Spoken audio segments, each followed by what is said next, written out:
The wheelchair settled into position beside the pristine white tablecloth, and Lee Min-jae's knuckles blanched as he gripped the stem of his wineglass for the 42nd minute.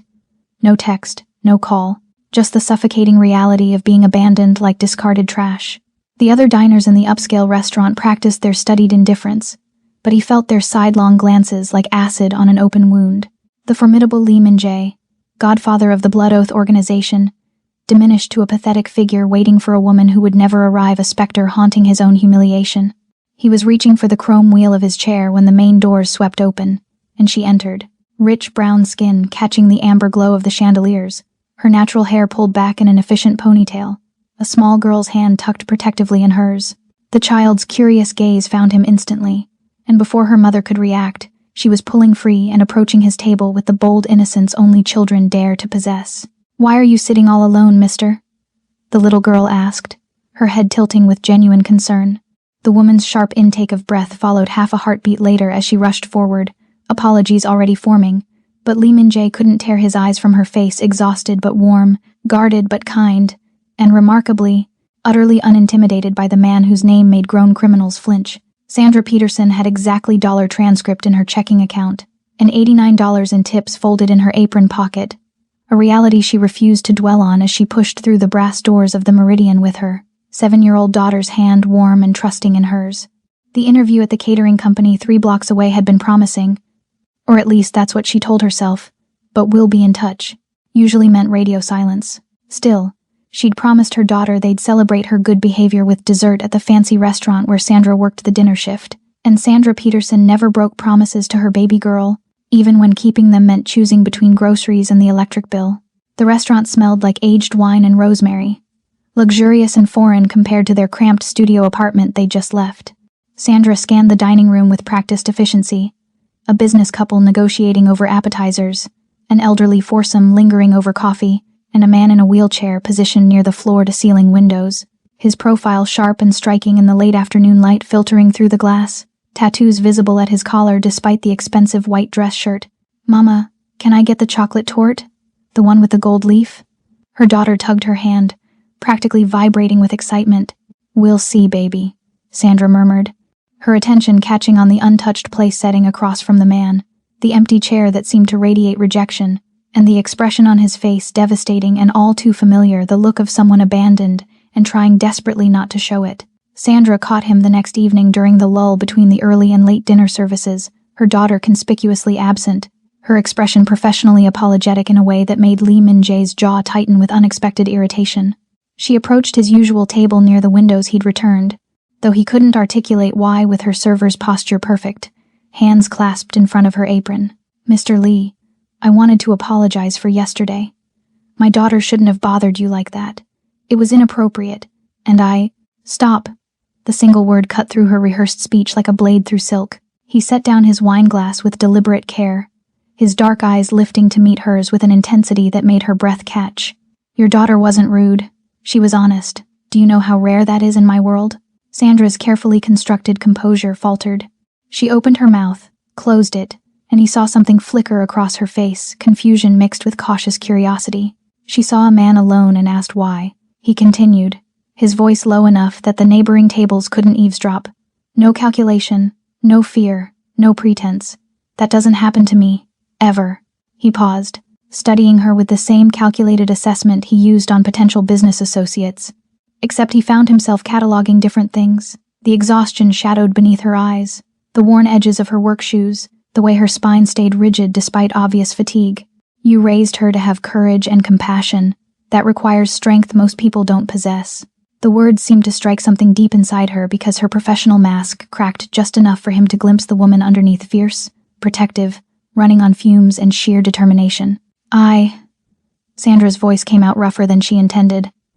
"Thank you. That's kind of you to say. I'm not kind." He reached into his jacket pocket and withdrew a small business card, matte black with silver embossing. "But I am observant, and I recognize value when I see it. Is your daughter here tonight?" The question clearly caught her off guard. "She's with my neighbor." "Why?" Lee Min-jae's lips curved into something that wasn't quite a smile. "Because I promised myself if I saw you again, I'd offer her that chocolate torte she was eyeing. Bring her tomorrow, 6 o'clock, my treat." "Mr. Lee, we can't possibly." You can. You will. He slid the business card across the white tablecloth with 2 fingers, the gesture somehow both casual and commanding. And when you come, we'll discuss an opportunity that might interest you. A position, one that pays considerably more than waiting tables. His eyes held hers, and she saw something unexpected in their depths, not pity, but recognition, like he understood exactly what it meant to fight while the world watched you struggle. Call the number on that card before 5 tomorrow. Confirm you're coming. If you don't, I'll assume you're not interested, and I won't ask again. Sandra stared at the card like it might bite her, then slowly reached out and took it, her fingers trembling almost imperceptibly. What kind of position? The kind that solves problems, he said simply. Including yours. 6 o'clock, Sandra. Don't be late. He knew her name. She hadn't told him her name. 3 weeks passed before Sandra touched the black business card again. It had lived in her apron pocket through countless shifts, growing soft at the edges from her nervous habit of running her thumb across the embossed silver lettering. She'd brought her daughter to that dinner. How could she refuse after seeing the hope light up those young eyes, and watched Lee Min-jae treat them both with a careful courtesy that felt more dangerous than kindness? He'd asked questions. Simple ones. About her daughter's school, her favorite subjects, what she wanted to be when she grew up. He'd listened with the focused attention of someone conducting an interrogation, except his eyes had been warm, almost gentle. Then he'd slid an envelope across the table. Inside, a job offer typed on heavy cardstock. Personal assistant, salary that made her head spin, benefits that included private health care and education stipends. She'd taken it home, read it 17 times, and never called the number. She couldn't afford to enter his world. Men like Lee Min-jae didn't offer salvation, they offered transactions, and the cost always came due eventually. But the universe had a vicious sense of timing. Sandra was halfway through her Thursday evening shift when her phone buzzed with a number she didn't recognize. Her neighbor's panicked voice crackled through. Her daughter had fallen at the playground. Possible broken arm. Ambulance called. The emergency room visit turned into x-rays, which turned into a consultation with an orthopedic surgeon, which turned into a bill that landed in her trembling hands like a death sentence. $8,462. She had $891 in savings. No insurance that covered this.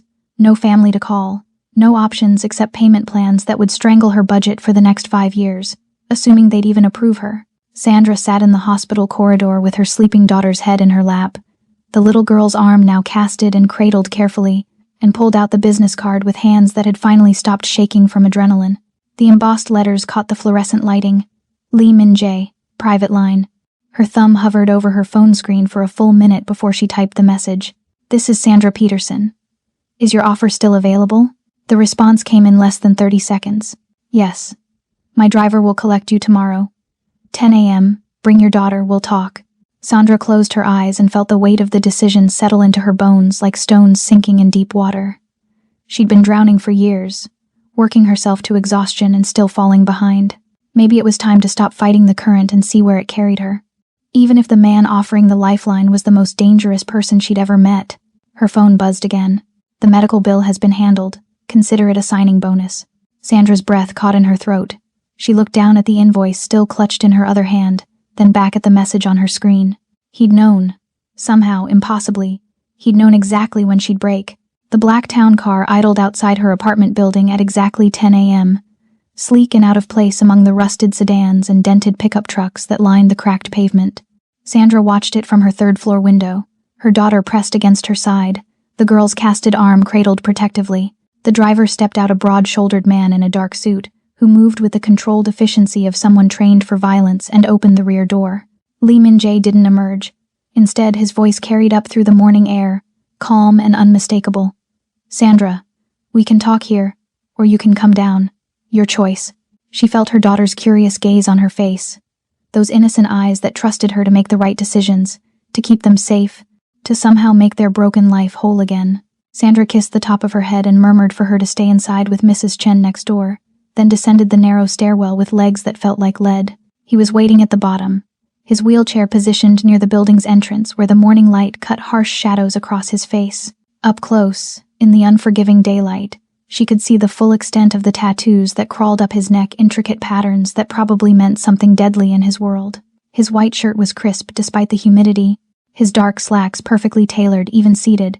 He looked like he'd been carved from expensive marble and dropped into her neighborhood like a beautiful, dangerous artifact. You look exhausted, he said without preamble, his eyes tracking the dark circles beneath hers, the way her hands twisted together. When did you last sleep a full night? The question was so unexpected, so intimate, that Sandra's defenses cracked. I don't remember. Honest. He nodded once, as if she'd passed some test. Let me be equally honest with you. I know about the medical bill $8,462. I know about the $1,700 you owe in back rent. I know about the credit card debt that's climbing toward $11,000. And I know your car needs a transmission repair you can't afford. His voice remained conversational, almost gentle, but each revelation felt like a scalpel peeling back her skin. I know you work 60-hour weeks and still can't cover your daughter's school expenses. I know her school is 3 blocks from a neighborhood with an active gang presence, and I know you walk her there every morning because you can't trust anyone else to keep her safe. Sandra's breath had gone shallow, her vision tunneling. How? Does it matter? He leaned forward slightly, his hands folded in his lap with deceptive calm. What matters is this. I'm offering you a way out. Personal assistant position, $100,000 annual salary, full benefits that include private health care with no deductibles, education stipend for your daughter that covers private school tuition, and a housing allowance that will get you both out of this building and into somewhere safe. He paused, letting the numbers sink in like anchors. The work is legitimate, managing my schedule, handling correspondence, organizing meetings. You'll see things most people don't see, hear things most people shouldn't hear, but you'll never be asked to participate in anything illegal. Why me? Her voice came out barely above a whisper. Because you have something I need more than fear or loyalty. His dark eyes held hers with unsettling intensity. You have integrity that hasn't been broken by desperation, yet. He glanced up at her window, where she knew her daughter was probably watching despite instructions. I need an answer by 6 o'clock tonight. After that, the offer expires, and we both go back to our separate worlds. Think carefully, Sandra. Some lifelines only get thrown once. Sandra's first meeting took place in a private room at an upscale hotel, the kind of space designed for corporate negotiations, but repurposed for something far more dangerous. She'd spent her first week learning Min-jae's systems, his scheduling preferences, his encrypted communication protocols, the careful language he used to discuss business that sounded legitimate on the surface but carried weights and measures she was learning to decode. He'd kept his word about keeping things legal from her perspective, but she wasn't naive enough to think the men filing into this room were discussing anything innocent. She stood behind Min-jae's wheelchair, tablet in hand, spine straight in her new professional attire, a charcoal suit that actually fit properly, purchased with the advance he'd insisted she take. 6 men entered, all Korean, all dressed in expensive suits that couldn't quite hide the violence coiled beneath their polished exteriors. They bowed to Min-jae with varying degrees of respect, but their eyes tracked to her with undisguised curiosity and, in some cases, contempt. The meeting began in English, but Sandra noticed how it kept slipping into rapid Korean, the words flowing too fast for her to catch more than fragments. Min-jae translated when necessary, his voice calm and authoritative as he discussed shipment schedules and distribution networks that she carefully didn't think too hard about. Then one man spoke, younger than the others, his suit more ostentatious, his posture radiating arrogance. Park Min-ho. She'd seen his name on Min-jae's calendar flagged with a small red notation that meant potential problem. Min-ho leaned back in his chair, his gaze sliding over Sandra with barely concealed disdain, and said something in Korean that made 2 of the other men shift uncomfortably. The words were directed at Min-jae, but the sneering tone and the dismissive gesture toward her made the intent crystal clear. The temperature in the room dropped 10 degrees. Min-jae went utterly still, and Sandra recognized that stillness now. It was the same predatory calm she'd seen when he'd cornered her outside her apartment, except now it carried the weight of genuine threat. When he spoke, his voice was soft, almost conversational, but every syllable landed like a blade. Repeat that. In English. So my associate can understand exactly what you just said about her. Min-ho's smirk faltered. I was merely suggesting that your assistant seems decorative rather than functional. Perhaps your judgment has been compromised by what? Min-jae's interruption was surgical. Choose your next words very carefully, Min-ho. The room held its collective breath. Sandra's fingers tightened on her tablet, her heart hammering against her ribs, but she kept her expression neutral, professional, refusing to show weakness. Min-ho's jaw worked, clearly recalculating. I simply question whether she understands the nature of our business. She understands everything she needs to understand. Min-jae wheeled forward slightly, closing the distance between them without ever leaving his chair, and somehow the motion carried more menace than if he'd stood and advanced. But let me clarify something for everyone in this room. Sandra Peterson is my personal assistant. She has my complete confidence and my complete protection. Any disrespect shown to her is disrespect shown to me. Any threat made toward her is a threat made toward me. His eyes locked onto Minho with lethal focus. And we all know how I respond to threats, don't we? The silence was suffocating. Minho's face had gone pale beneath his tan, and Sandra watched him swallow hard before offering a stiff bow. My apologies, Sejongnim. I spoke out of turn. Yes, you did. Min-jae didn't move, didn't blink. It won't happen again. Because if it does, we won't be having this conversation in a hotel conference room. Are we clear? Crystal clear. Only then did Min-jae lean back, his posture relaxing fractionally, and when he glanced up at Sandra, she saw something unexpected in his eyes, not just protectiveness, but a question. Are you all right? She gave him the smallest nod, and his expression shifted into something that might have been pride. 2 months into the job, Sandra had found an unexpected rhythm in Min-jae's world. She'd learned to read his silences, to anticipate his needs before he voiced them, to navigate the dangerous men who passed through his penthouse with professional courtesy that masked her constant vigilance. Her daughter was thriving in her new private school, making friends, excelling in classes that actually challenged her. They'd moved to a safe neighborhood with a doorman and functioning locks. For the first time in years, Sandra could breathe without the weight of financial ruin crushing her chest. She should have known peace never lasted. The email arrived at 2:47 p.m. on a Tuesday, sent to her work account from an address she didn't recognize. No subject line, no message, just an attachment that made her blood turn to ice the moment it loaded on her screen. Her daughter, leaving school. The photo was high resolution, taken from across the street with a telephoto lens that captured every detail. Her backpack with the rainbow patches, the cast still on her arm, though it was due to come off next week, the gap-toothed smile as she talked to her friend. The timestamp was from that morning. 3 hours ago. Sandra's hands were shaking so hard she nearly dropped her tablet. She was still staring at the image, her vision tunneling, her breath coming in short gasps, when Min-jae's voice cut through the panic. Sandra, what's wrong? She couldn't speak, couldn't move, just turned the screen toward him with nerveless fingers. The change in Min-jae was instantaneous and terrifying. The careful control he maintained, the measured calm that defined every interaction, shattered like glass. His face went rigid, something deadly and ancient rising behind his eyes as he grabbed the tablet and examined the photo. His jaw clenched so tight she could see the muscle jumping beneath his skin. When, the word came out barely above a whisper, but it carried the weight of a death sentence. This morning, 3 hours ago. Her voice cracked. Min-jae, who? He was already scrolling, his fingers moving with furious precision across the screen. The email routing is masked, but the metadata. He went utterly still, and when he looked up, Sandra had never seen another human being radiate such cold, focused rage. Park Min-ho. The name landed between them like a grenade. Sandra's legs gave out, and she sank into the nearest chair, her entire body trembling. My daughter. He took a picture of my daughter. He made a threat. Min-jae's voice had gone soft, almost gentle, which somehow made it more terrifying. Against a child. Against your child. He reached for his phone, then stopped, his attention snapping back to her with laser focus. Sandra, listen to me very carefully. This is not a negotiation, and I don't have time to argue. Pack a bag. Pack 2.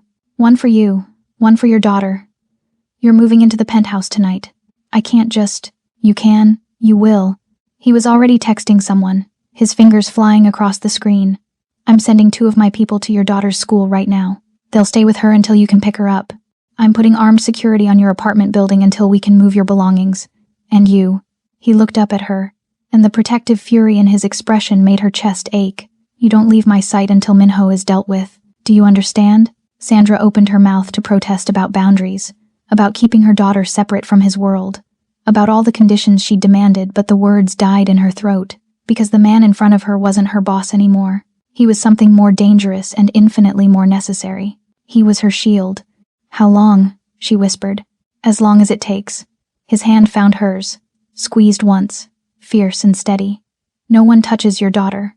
Not while I'm breathing. The penthouse transformed overnight into something between a fortress and a home. Sandra watched it happen in real-time, security personnel conducting sweeps of every room, installing additional cameras at entry points, reinforcing the already formidable locks on the private elevator. Min-jae orchestrated it all from his position near the windows, his phone pressed to his ear, his voice issuing commands with clipped precision that left no room for questions or hesitation. Her daughter arrived 2 hours later, escorted by 2 stone-faced men who'd apparently been her shadows since the moment school let out. The little girl burst through the elevator doors with her backpack bouncing, seemingly oblivious to the gravity of the situation, her eyes going wide as she took in the sprawling penthouse. "Mama, is this where we're staying? It's like a castle." Sandra caught her in a fierce embrace, breathing in the familiar scent of her daughter's shampoo, feeling the solid reality of her warm body against her chest. Safe, unharmed, completely unaware of how close danger had come. "For a little while, baby. Mr. Lee is helping us."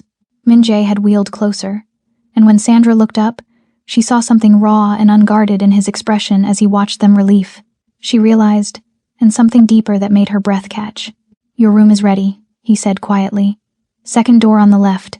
It has its own bathroom, and I had some things brought over from your apartment. Books, toys, clothes."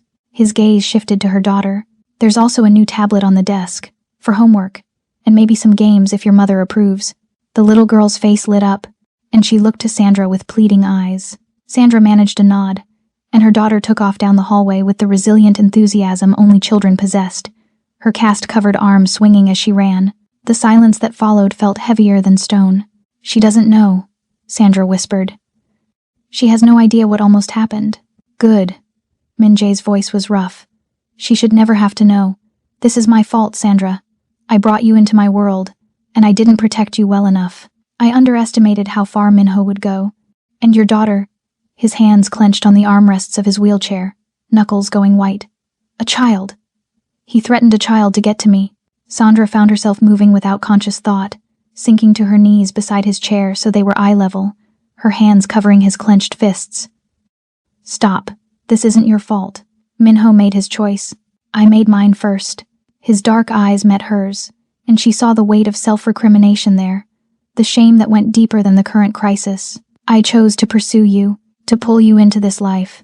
I told myself it was because you were competent, because you had integrity, but the truth is," he exhaled shakily, "the truth is I wanted you close. From that first moment when your daughter looked at me without fear, when you looked at me without pity, I wanted." He stopped, jaw working. "I'm a selfish man, Sandra, a broken one, and I've put you and your daughter in danger because I couldn't let you go." "Broken," Sandra repeated the word softly, her thumb brushing across his knuckles. "You think you're broken because of this?" She gestured to the wheelchair. "I know I am." His voice had gone flat, matter of fact. "I can't stand, can't run, can't protect the people He cut himself off, but the unfinished sentence hung between them like a confession. "You moved us into your home within hours. You put armed guards on my daughter before I even finished processing what was happening. You're orchestrating a response that clearly terrifies Minho enough that he resorted to threatening a child." Sandra leaned closer, her hand coming up to cup his jaw, forcing him to hold her gaze. "You're not broken, Min-jae. You're the strongest man I've ever met. And somewhere along the way, between the job offer and the signing bonus and watching you defend me in that conference room, I stopped seeing you as my boss." His breath caught. "What do you see?" "Someone I trust." She paused, her heart hammering. "Someone I care about, more than I should." The admission settled between them like a struck match, small and dangerous, and capable of igniting everything. Min-jae's hand rose slowly, carefully, his fingers threading through her hair with a gentleness that belied the violence coiled in his frame. "You shouldn't," he whispered. "I'm everything you tried to keep your daughter away from. I know."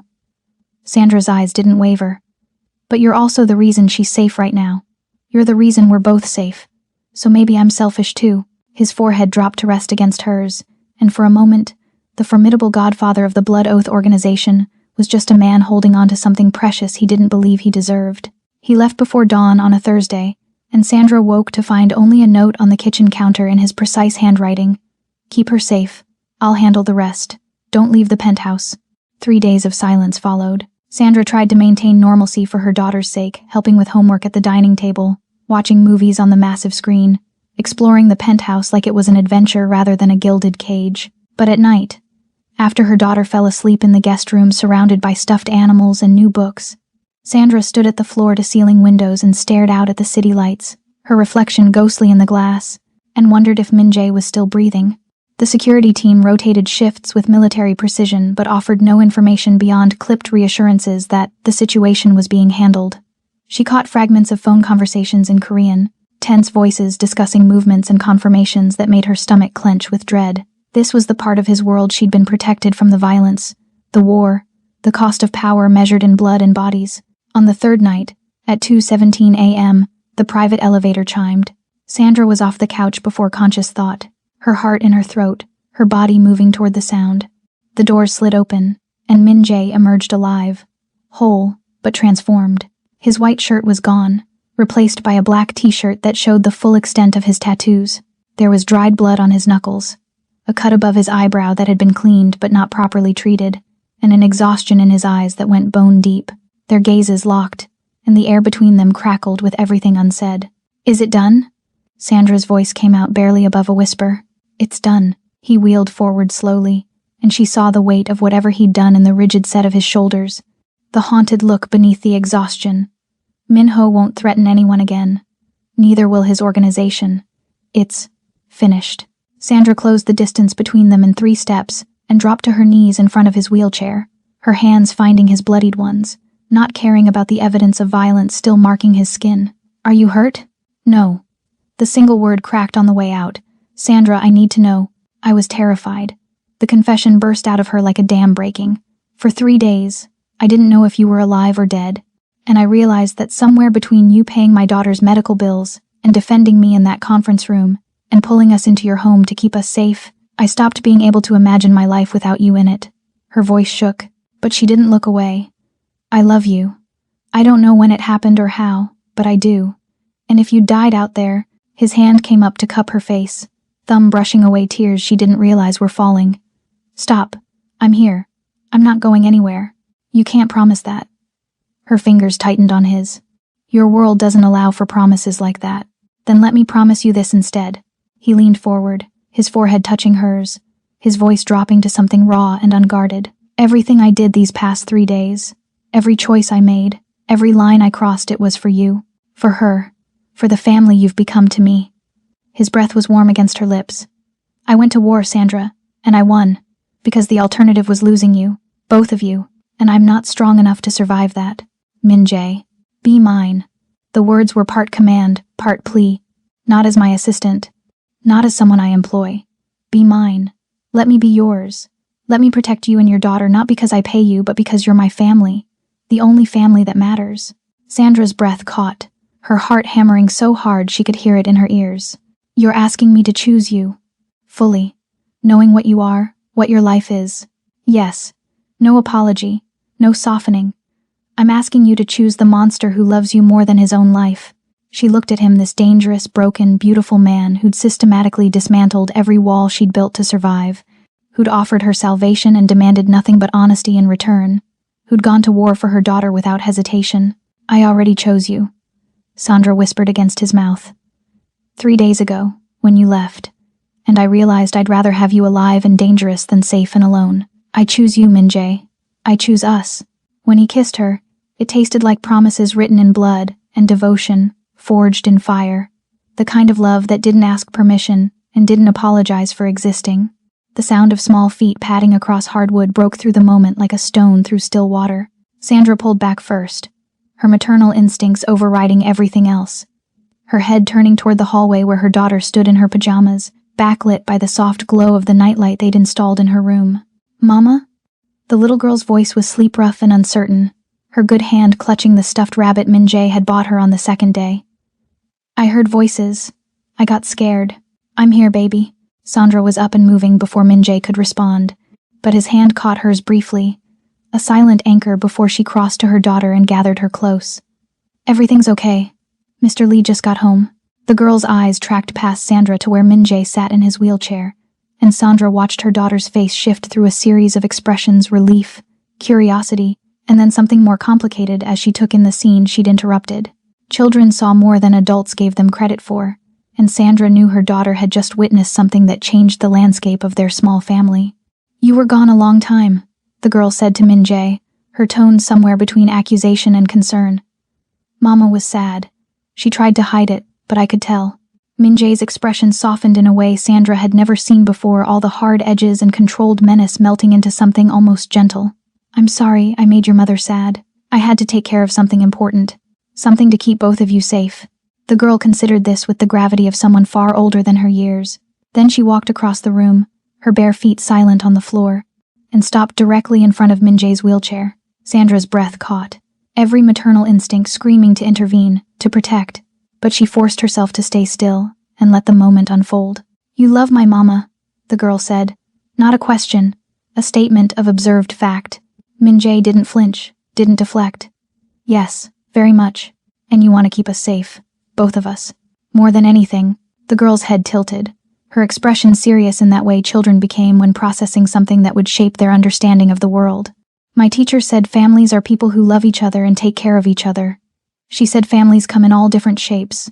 Sandra's throat went tight. She could see where this was heading, could feel the question forming in the air between them like something fragile and inevitable. "Are you going to be my daddy now?"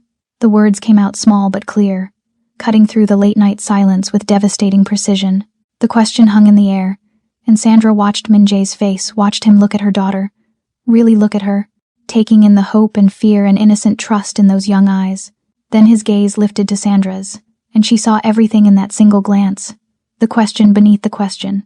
The understanding that this was a threshold they couldn't uncross, the desperate hope that she would allow him this. She gave him the smallest nod, tears already blurring her vision. Min-jae turned back to the little girl, and for the first time since Sandra had met him, a genuine smile crossed his face, not the dangerous curve of his lips when he made a threat, not the calculated expression when he negotiated a deal, but something real and unguarded and achingly vulnerable. "I'd like that very much," he said quietly, his voice rough with emotion. "If you'll have me, and if your mother agrees." The girl looked back at Sandra, her eyes asking permission for something that would change everything. "Yes," Sandra whispered, her hand pressed against her mouth as tears spilled over. "Yes, baby. If this is what you want." Her daughter's face lit up with pure joy, and she threw her good arm around Min-jae's neck in a fierce hug that nearly knocked him sideways. He caught her carefully, his hands settling on her small back with a gentleness that belied the violence they'd recently committed. And when he met Sandra's eyes over their daughter's shoulder, she saw her own truth reflected back at her. They were a family now, broken and unconventional and forged in fire, but a family nonetheless. "Can I go back to bed now?" her daughter asked, pulling back with a yawn. "I'm really sleepy, Daddy." The word landed like a blessing, and Min-jae's breath caught audibly. "Of course. Sweet dreams." Sandra walked her daughter back to her room, tucked her in with whispered reassurances and a kiss to her forehead, and when she returned to the living room, Min-jae was exactly where she'd left him, his hands covering his face, his shoulders shaking with silent emotion. She knelt beside him again, pulled his hands away, and kissed him like a promise she intended to keep forever. 5 years later, Sandra stood at the penthouse windows, watching the city lights flicker to life as dusk settled over the skyline. Her reflection stared back older now, laugh lines at her eyes, a diamond ring catching the fading light. Behind her, Lily's laughter echoed from her bedroom. "You're thinking too loud again." Sandra smiled without turning. Min-jae's wheelchair rolled up beside her, and his hand found hers with the easy familiarity of years. "Just remembering," she said softly. "The restaurant?" He knew her too well. The empty chair. "How broken you looked." Sandra squeezed his hand. "How broken I was." Min-jae was quiet, his thumb tracing circles on her palm. The blood oath had been restructured, stabilized, its leadership undisputed after Park Min-ho's organization had been dismantled. Some nights Sandra still woke remembering those 3 days Min-jae had disappeared to handle the threat, but he'd come back. He always came back. "I was drowning," Min-jae said finally. "The paralysis, the pity, the loneliness. I'd convinced myself I was already dead, just hadn't stopped breathing yet. And then Lily asked why you looked so sad." "And then Lily asked why I looked so sad," he echoed, smiling. This fearless child who saw straight through everything I'd built to protect myself. Sandra crouched down so they were eye level. Even after everything, she still saw both versions of him, the ruthless leader who commanded an empire, and the man who'd defended her honor, who'd protected her daughter, who'd been terrified she'd say no when he proposed. "You saved us," Sandra said. "The medical bills, the job, the protection." "No." Min-jae's hand cupped her face. "You saved me first. You and Lily. You looked at me like I was still a person worth knowing. Like the wheelchair was just a chair, not a prison sentence. His voice roughened. You gave me a reason to keep fighting when I'd forgotten why I was alive. We saved each other, Sandra corrected gently. Mama! Min Jae! Lily's voice called from down the hall. She was 13 now, all gangly limbs and braces and fierce intelligence. She bounded into the room with her homework tablet. I need help with this history essay. She stopped, looking between them. Are you guys being mushy again? Min Jae laughed, the sound warm and unguarded. Always. Come here. Lily rolled her eyes but leaned against Min Jae's wheelchair, and Sandra stood, wrapping her arms around both of them. This impossible, unconventional family they'd built from desperation and something that had surprised them both by turning into love. Tell me something, Min Jae said to Lily. If you could go back and warn your 7-year-old self about anything, what would it be? Lily considered this seriously. I'd tell her that the sad man at the restaurant is going to become the best dad she could ask for. She grinned. Even if he does make me do extra math homework. Sandra watched Min Jae's face transform the vulnerability, the love, the wonder that this was his life now. We were both so scared, Sandra murmured. We were both so broken, Min Jae agreed. And somehow, Lily added, you fixed each other. Outside, the city continued its endless rhythm. Inside, 3 people who'd found each other in the most unlikely circumstances stood together, proof that sometimes salvation comes from the most unexpected places, sometimes from a child's innocent question, sometimes from a single moment of being truly seen, and sometimes, if you're very lucky, it comes wrapped in a second chance neither of you thought you'd get. If you enjoyed this story, please subscribe for more emotional, unexpected love stories. Don't miss the next chapter in someone's second chance at happiness.